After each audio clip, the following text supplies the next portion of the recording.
So obviously everybody remembers September 11, 2001. But I vividly remember a day before that. It was September 10, 2001. We were in Miami. It was a sunny day. I took my son to the pool at the house where we stayed. And it was a kind of a windy day. So one of the pool toys was drifted by the wind to the other end of the pool. So I told my son, he was about 7 years old back then, stay here at the close edge and don't move. And I rushed to the far end. When I got to the far end, I looked back and I saw him struggling in the water. So obviously I swam back like hell, and luckily I got in time to save him. But since then I haven't met a single person, a single parent who didn't have that almost drowning incident. And in fact, drowning is the leading cause of death among children ages 1 to 4. More than 6,000 people in the US alone drown in swimming pools every year. About 20% of them are fatal, and the rest will carry some neurological damage for the rest of their lives. And interestingly, about 70% of all these drowning incidents occur when one of the parents was around. People don't realize that the drowning is so quiet and so quick. So what is it there to protect, to prevent these horrible incidents? When we talk about safety in general, we talk about layers. So until today, I mean, you have obviously the very outer layer, which is education and teaching swimming, and then we have the physical barriers like fences and pool covers, and the most advanced technology was pool alarm, which is basically like a float that sets off the alarm when someone goes into the pool. But all of this is probably from the technology from the 60s. Then we arrived. We launched the Coral Manta last year. This is the first and only artificial intelligence-based drowning detection system for residential swimming pools. The way it works, it has an integrated underwater camera, and using artificial intelligence, we trained it with millions of images to detect people and only people. So it tracks, monitors the pool 24/7. Imagine like an eye of a lifeguard underwater that is never being distracted, never needs to take a rest, and is always monitoring. The moment it detects someone in distress not moving under the water for a few seconds with the head under the water, this is when the alarm goes off in the pool, in the home, and sent to your smartphone. Let's talk about the market. We're talking about worldwide there are 25 million residential swimming pools, and to begin with, these are the more affluent segment of the population, and there's about 5% annual growth in terms of private swimming pools, and the market is pretty big right now.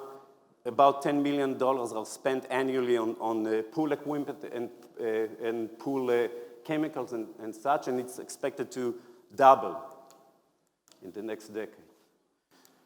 Now, I can talk to you about, go through the business plan. We have a very detailed business plan. We took all the assumptions. We know how the manpower that we need, the other expenses, the operation, and show you how we can get profitable in a couple of months. But let's talk about a company called Maytronics. This is an Israeli company that manufactures those cleaning robots for swimming pools. So we target the exact same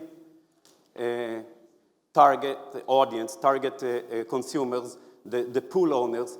They sell about 200,000 cleaning robots, pool cleaning robots a year. It's a public company. You can go and look at them online.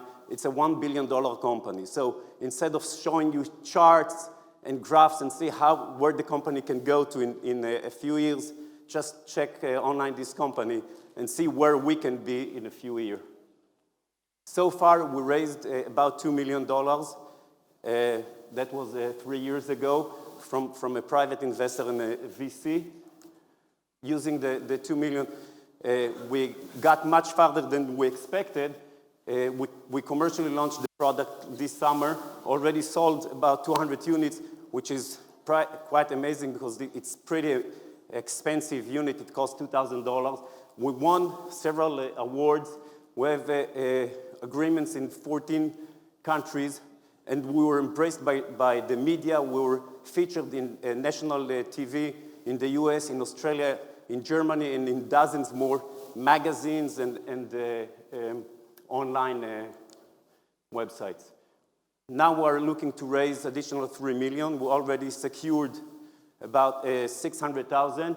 We're going to use that to market it in order to penetrate the market and expand R&D and operation and inventory. We're going to enhance the existing product to offer more features. We're going to develop new models that will fit other pools, and we're going to offer new services like monitoring services. About the team, we are it's a very talented team. Combined, we have probably 150 years of experience. I'm not going to get into that. Our strategy is to become the brand.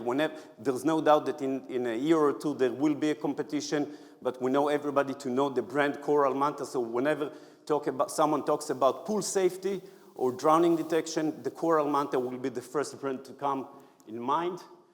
The strategy is to sell B2C. We already done that. Selling to businesses. We already have agreements, and we're expanding on that. To work with insurance companies and regulation, and we're working on all of these directions. And I'm here until the end of the day.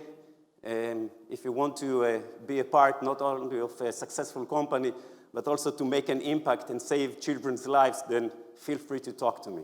Thanks.